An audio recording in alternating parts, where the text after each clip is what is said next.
You see, Mother Nature doesn't care how old you are, how rich or poor you are. She's the great equalizer. As a kid, I'd spend hours playing in the grass, climbing trees and dancing in the ocean. I was never one for rules, for rigidity. Some people strive for the daily routine, the 9 to 5, the crowded subway. I can't do that. For me, every day must be bigger than the last. Faster, higher, more extreme. 24 hours a day, 365 days a year. Draw a line and go beyond it. Eat when you're hungry, sleep when you're tired. Smell the change of seasons, lungs full of fresh air.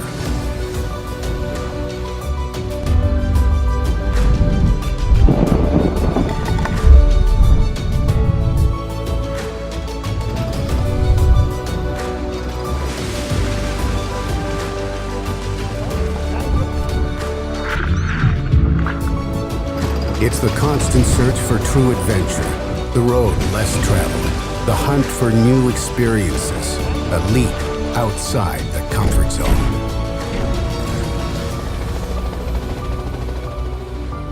With these people, I found that adventure. Today, we tell our story.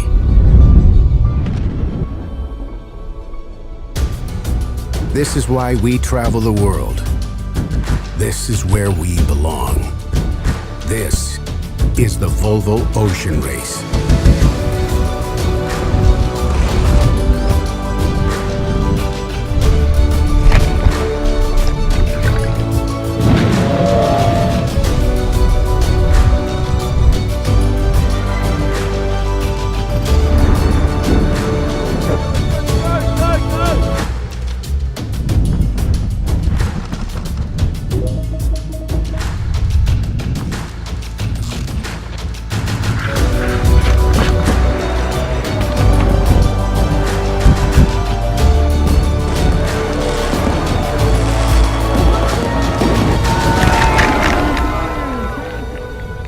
Do you want a real adventure? I do.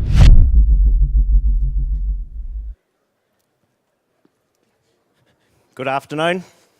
Good to see some common faces here today and some new faces, suppliers, fans and everyone who has followed the Volvo Ocean Race.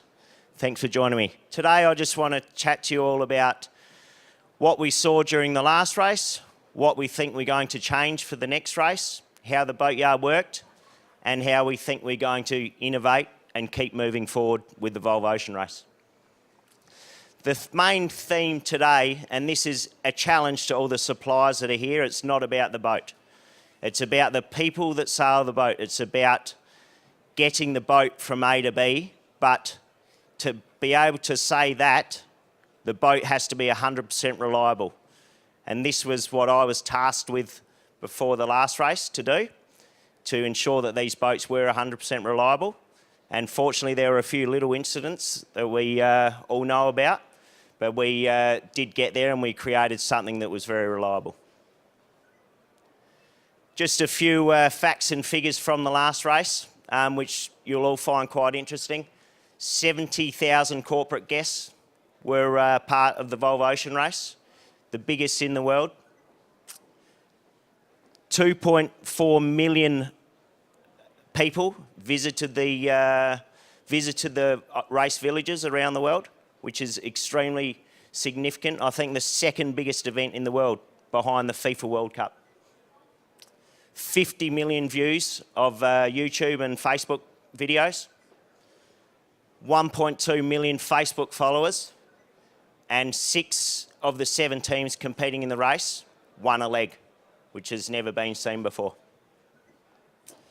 The race itself, we went from Alicante to Cape Town to the Middle East, through to China, down to Auckland, Itajaí, Newport, Lisbon, Lorient, The Hague and Gothenburg. So it was obviously a truly global event.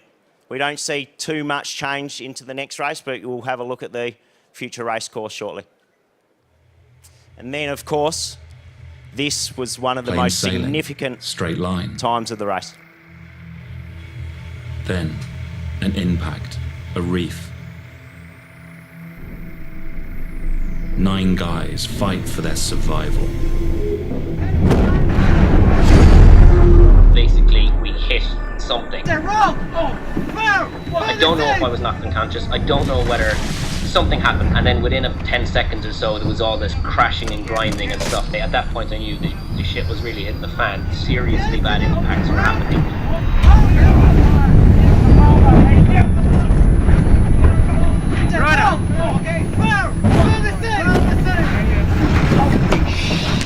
Holy shit, I can't believe this. I can't actually fucking believe this is happening. Okay, so it's I don't know what time it is UTC. We just hit the reef. I was in the heads. Fucking frightening enough. 1 second. I didn't know at that point how much time we had left, you know? This is probably 10 minutes, the water's still coming in, and yeah, I was just like, crap, you know, this isn't good.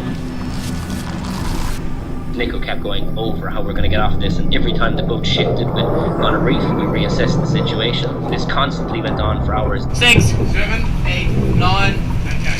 So I think the moment the safest space for us is still here on the boat. We stayed with the boat right up until the end. And then we waited in the life raft, and Nico was like, keep an eye out for sharks, because there was sharks. You know, no one was injured, a couple of scrapes, a couple of bruises, that was it. I don't know how with the force we hit, managed to get away. Yeah, man, I'll tell you, Nico was, he was one hell of a skipper, that's for sure. I thought I'd just play that clip, as that was, as I was saying, one of the most significant events in the race, and which created, well, the biggest disaster, created one of the biggest comebacks in the race. And it's going to be talked about for a long time. These boys certainly were in trouble. I mean, it wasn't just a reef, it's an island. There's no doubt about that. So it was a human error.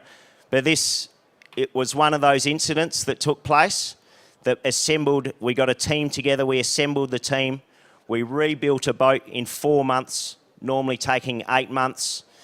With the great help from all the suppliers. I'm just looking around the room here, and everyone was involved, and everyone had buy-in to this situation to get Team Vestas back in the race. From that, we produced an independent report led by Chris Oxenbold, Stan Honey and Chuck Hawley, who have now given us some views and given us some ideas on different areas and different things that we can implement for the next race. And that will be happening more from a race management point of view. So it was true, we needed to reduce the budgets. We needed to get boats on the start line. It was a big call, but someone had to make it, and Knut Frostad made the call, the CEO. We're going one design. And that was what was needed to ensure that this race remained sustainable. Just taking a quick look there. There's the average budgets of races gone past, quite significant. And then the winning budgets, of course. It truly was a race. If you had the highest budget, you were going to win the race. And what we wanted to introduce is to produce a boat, produce a race that wasn't necessarily won because you had the best money. And I say the Boatyard, I often say we reduce the financial performance gain. So it all comes down to the people, and it helps everyone here, all the fans, relate to what's going on out there. And it also provides a safer base for the stakeholders, for the sponsors. If your boat's going to start the race, there's a fair chance it's going to make it to the next port. And then we moved into the budget for this event down to average cost around 12 million. So it was something that was needed. And we're going to continue to strive to keep those budgets as low as we can to get as many teams in the race as we can. When we designed the boat, it was important to, there's 4 main elements the boat was designed around. One being high performance, which is pretty close to my heart, having sailed in the race previously. The next is durability, reliability, safety. We needed to ensure that if you started the leg, you finished the leg. The predecessor, the Volvo 70, on the first night out of Alicante, 2 boats were out. It ended up being 3 boats arriving in Cape Town on a ship. Actually, I see GAC here, they maybe wanted that contract for that race, but there was a lot of shipping going on. High quality media content. The boat was almost launched around a camera. Launched around making it easy for everyone to get involved in the race in the best possible manner. And of course, cost efficiency, return on investment. We're now setting up to sail in the second edition of the race. The Volvo 70s, there were a few that did continue on, but they didn't have much of a life left after that. But these boats certainly have a life. We could afford to go a lot stronger with the boats, with all elements, with the hulls, with the sails, with the masts, to ensure that we could get these boats sailing in another edition of the race. And who knows what the future brings, whether it's a 3rd edition or not. So the Boatyard, just quickly about that, as Ed was saying, it's your one-stop shop. Most people here have actually been involved as part of the Boatyard and seen it in action.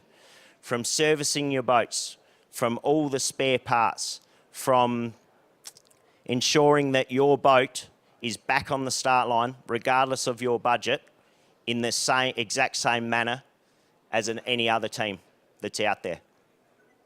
I ran a team of around 15 full-time people, up to 60 people at times. This is a photo from Auckland during the stopover. So we had quite a significant team. And these are all experts in their field. They are the best technicians that you can find, that money can buy. But what we did is allowed all the teams access to those people.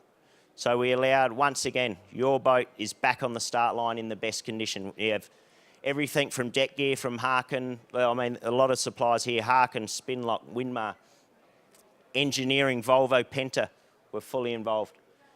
Rigging.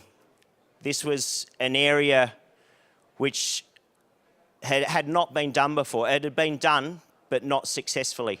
And we were fortunate enough to work with some great suppliers in Maffioli and Offshore Rigging Services to ensure that all the ropes on board were 100% with minimum failure, to ensure that your boat starts the leg, gets to the other side. Sail making, of course. Boat building. Power management. I see some guys here from Mastervolt. This is another significant area. I mean, to get all this information off of the boats, we first of all need to get the power and harness that power to enable to send all the information back to all the fans, to all the stakeholders to know what's going on. Then, of course, we have electronics through Diverse, Cobham, Livewire. We have all sorts of areas. There are other suppliers, Ocean Safety. I think almost every single supplier that was involved in the Volvo Ocean 65 is here at METS. This is why it's such a great show. And it's something we want to work with in the future to almost develop our own small trade show with the experts in their field. NDT is another area that we worked on. And this is just a little snapshot of what was tested throughout the race and the detail we went into to ensure, once again, if you start the leg, you finish the leg.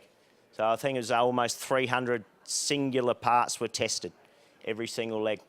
And if you compared that to the Volvo 70 chart, it's a whole different kettle of fish. So it did make our job a little bit easier having strong boats. And just on the NDT, for the next race, we're going to do a lot of validation tests.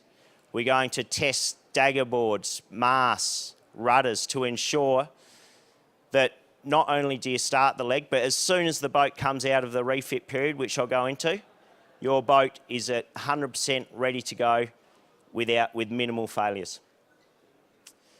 So the Boatyard, for me, I wanted to create a family, wanted to bring that back into the race. And that's done through collaboration, it's done through buy-in. And we wanted to use us as the stepping stone in between the management of the Volvo Ocean Race, the teams involved in the race, the ports involved, and of course, everyone here today, the suppliers. And I think we've achieved that, and we're only going to keep refining that and keep using the best suppliers in the industry. We're going to keep talking with the best ports. We're going to keep building our family. On to collaboration. This is something that I see Bruno over here from Dongfeng, this in Ushuaia, that's the insurance that was from the race. It was difficult to even find someone who was going to insure a boat, let alone a boat with a tagline, life at the extreme. So by telling the insurance companies and showing them what we were doing, working with the suppliers, they knew that their risk was quite a lot lower. We had a few large incidents, so I don't think they went terribly well out of it during this race, but they're definitely on board. They're definitely on board for the next race, and this is just one example of the collaboration, one example of industry realising what we've put together is only better for the race. Another thing we like to promote also is growth within the industry. This is just a little snapshot of Dr. Sales, for example. They're a small startup company. We took them on board. We recognised how good their product was and allowed access to that from the teams. Another big one is composite patch. This is another area that we thought it was such a good product, we need to get it out there. So if anyone's out there who has some really good ideas that wants to be involved in the race, we definitely got open ears. So moving forward, the boats are here to stay. The Volvo Ocean Race is happening in 2017, and the Boatyard is going to keep working. What I want, at the moment we have all boats in storage bar one, who Team Brunel will be starting the Ark on Sunday and doing a Caribbean circuit next year, but the rest of the boats are in storage. Next summer, well, going from Q2 next year, we'd like to set up a summer training base to give the teams the best opportunity, and we want to support that, being the Boatyard. From Q4 next year, we're going to do the upgrade on the boats. There are a few little items, but the reality is, and it's quite ironic standing in the Innovation Lab talking about a one design boat. There's not much that you really innovate, but of course, the upgrade, we're going to change a few of the fundamental things on board, and we'll talk a little bit about innovation again shortly. Set up another summer training base to enable, and this is when I think the teams will really start activating and start seeing and start getting the gains from sailing against each other, testing new sails, and this will happen directly after the upgrade that's going to take place. And then, of course, we have the race. And something else I want to talk about today before I go into more details is what we're doing here. We're going to launch a tiered partnership program within the Boatyard. It was quite hard for suppliers to have access to the Volvo Ocean Race previously. But with the involvement now of the Boatyard, we want to launch a tiered process that suppliers can be really involved. They can have access and designation rights to become an official race supplier, to become a Boatyard race supplier. You can have access to image and content. This is a fine example of Mastervolt, how they were involved last race, by creating some slides on the website, giving them access via their website, allowing them access to use the Volvo Ocean Race in their activation in events like this. We have website, we have Facebook, we have Twitter, everything is out there, and it's only getting bigger. Digital TV, it's only getting bigger. So by being part of the Boatyard, part of the race, everyone here can have more access and more exposure. This is just a snapshot of the cross-section which came around the world. For those that went around the world, this was a half model, full size, with 500,000 people coming through it. So that 20% of the people that were on site came inside this. So this is another great opportunity for the suppliers that are here to get involved with to showcase their products. We'll develop a t-shirt range that suppliers can get involved with to be, once again, fully part of the Volvo Ocean Race. And then, of course, we can do brand endorsements, VIP tours, and hold hospitality and events. The Boatyard's a 1,200 square metre facility that is, when it's in use, is full noise getting the boats back on the water. But when the boats are back on the water, there's a great opportunity for suppliers, stakeholders to use this facility to hold conferences, to hold hospitality events. So I've got all the details to this for those that are interested. I spoke to most of you during this week, and I have spoke previously, but this is something we really want to take off. We want to drag the best people in the industry together and give them the opportunity to use the Volvo Ocean Race and use the Boatyard as a stepping stone to promote their products, to promote their company. So the boats, what are we going to do to the boats? Well, they're one design. We're not going to do much. We're going to change some fundamental things, some items that weren't quite there, that weren't quite 100% for the race. We're going to try and reduce the weight out of the boats without jeopardising the reliability. Because reliability is the #1 key. Performance definitely sits below reliability because we want the boats to get from port to port. One area we are going to introduce is alternative energy. What we do want is use this race, make an environmental statement and use, whether it be hydro, solar, wind, we're unsure yet, but we're working towards coming up with the best solution. Unfortunately, this is an area that always gets left to the last minute and never really comes up with the right solution. But what we do know is a Volvo Ocean 65 is competing in the next race. We have enough time up our sleeves now to ensure that we get it right. And hopefully that paves the way. Just another feature here is, here's a video of every single navigator, every single skipper glued to the screen watching the AIS, which essentially created a wolf pack around the world. These boats just sailed within 20 miles of each other around the world. And being a sailor, it was a little bit boring. But until they arrived in port, they left and they arrived, and that was the exciting parts. But in the middle, they all followed around. So we're working towards to maybe filtering out the actual race boats themselves so they can't actually see where the other boats are, which might create a bit more interest.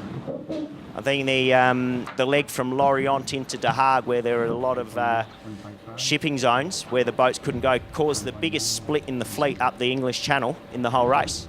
And it was probably one of the most interesting legs to see who was going to come out in front. So this is something we want to introduce just to try and get more engagement.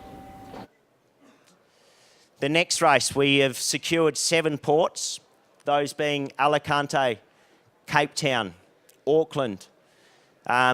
There's still some talk what we're going to do in the Middle East, what we're going to do in China, and what we're going to do in South America. Newport just announced only a couple of weeks ago, and then once we're in Europe, by the way, this is not exactly how the race may pan out, but just an indicator. In Europe, we have Lisbon, Cardiff, and Gothenburg. So we've got some pretty intense talks in the coming months on how this is exactly going to pan out. So use your imagination here a little bit, because there could be some surprises. So innovation. When I got asked to come here today, it was a bit of a challenge, to tell you the truth, and what exactly is innovation. And this little slide here is what I think it is. It's basically stuck here in the middle between technology and creativity. Technology is moving at such a pace, we need to harness that and use it to the best of our advantage to ensure that everyone here gets fully engaged. So this is just looking at a few numbers of the gigabytes of information that came off of the boats.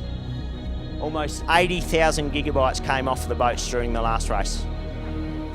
45,000 the race before. So next race, I think we're in for a lot of streaming, a lot of data coming off of these boats. From live X calls, from live Skype calls. It's almost going to be a race of Big Brother proportions. I'm not sure if we'll be running 24/7, but that may not be too far around the corner. This all happens via Inmarsat, via Cobham, who are big partners of the race. And everything streams back to our race headquarters. So this is another challenge with all this information coming back. We need to upgrade as well. But we need to stay on this. We need to be part of it.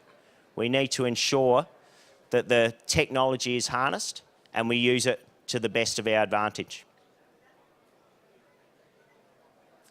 Drones, this is something that came into the race, quite controversial at the time, but we thought it was one of the best things at the time. There was images coming off of the boats that had never been seen before. In the middle of an ocean where no helicopter has any access to, you can launch your drone off the boat. Sam Greenfield, who was the mastermind behind this, the media crew member on Dongfeng, was the first to do it. And it was quite evident that this was the thing to do. He lost a few, there's no doubt about it. So next race, who knows, we might have a little pat on the back of the boat where they can come in and land. But this is moving so fast in the right direction that may not be out of the realm of possibility. We may have a little drone pad off the back of the boat that they can hone into and land. I think at the moment you could challenge to the drone can do about, or be used in up to 18 knots of breeze in this particular conditions here. But I think it wasn't long after this that one of them went in the piss. So we might need a drone sponsor. 360-degree cameras. This is something else we're looking at. Imagine this on top of the rig, looking down, and you can get these images all the time, live streaming off of the boat. This will be something that we need to harness and we need to use. This is just a few things from the race, and this is the Oculus Rift that they use to actually look around within the 360 camera and using the advantage of that. Here's just a few more images of what that can do. Biometrics. I see here we have some from the Garmin team. This is just a snapshot from a run that I did not long ago. But this is something we also want to do. We want the public to relate to this race as much as possible. We almost want this stuff to come live off of the boat. We know how long someone's on deck, how long someone's below deck. We know their hours slept. So we can really start analysing what the teams, how it's going to, who is in a good position, who's in a strong position coming into the finish. The temperature, and this can also be used from a doctor's point of view to know exactly what's going on board as well. Calories burnt. It's just another piece that people from land, via the website, via the app, can really relate to and can be involved with. So innovation to us is harnessing the technology, using the technology, and making sure we're not behind the 8 ball. Innovation's not about making the boat go faster. We are going to make the boat get to each port as reliable as possible. We're going to keep working on the collaboration that the Boatyard has brought into the industry, and we're starting to see it filter out into other events around the world. And this is something that we're all pretty proud of, being part of the Boatyard, that what we've developed, and we're pretty proud that we're now seeing it used in the industry as a whole. We also, as I was saying, want to develop this trade practice within, because I believe we have every supplier involved in the Boatyard is the best. And if we can produce a premium trade event, this is just another element that is only going to filter out and filter down into the rest of the sport. And that's what we all want. We want to keep yachting moving forward, and we want to keep innovating. So thank you very much. Thanks for all coming. There's going to be more details, exactly what's going on, and we'll make sure that that's all available. But the race, it's for you. It's out there for the suppliers, the stakeholders, the public, to get fully involved, to get fully behind, and to be 100% Volvo Ocean Race. Thank you.